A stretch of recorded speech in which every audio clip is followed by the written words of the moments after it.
Unfortunately, and this is big unfortunately, as you guys probably know, President Trump has given the folks in Palestine, Hamas, he's given them a very, very stern warning about it's time for the hostages to come home. This has been since October 7th of 2023. It's way over 500 days of people being held in captivity. There's about 5 Americans left, 4 who are unalive, and 1 who is. And the one who is, Trump's really lobbying to get this person back. But Hamas has said no.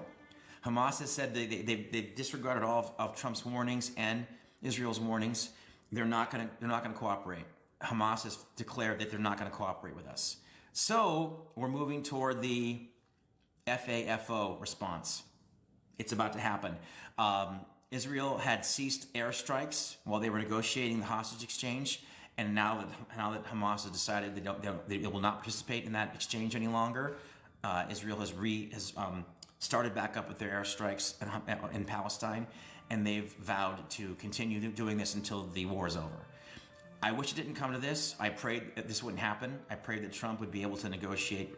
Steve Witkoff, Trump's international advisor, talked directly to the Hamas leaders last week, and this weekend, and they said, no, we're not. We'll release the hostages on our timeline if we feel like it. It's essentially what they did. And then we also know that when they released the last ones, they did that parade and they showed the Palestinians what they did. It's not good. It's a very, very bad situation, and Hamas just made it much, much worse for themselves. And it's going to be a very ugly time in the next few weeks in that part of the world. I pray for everyone. I pray for Israel. I pray for the IDF, and I pray that we get this thing over with quickly. Trump gave them ample warning to release the hostages and figure out some kind of negotiated settlement, and Hamas chose the path of no thank you, we'll fight it out. So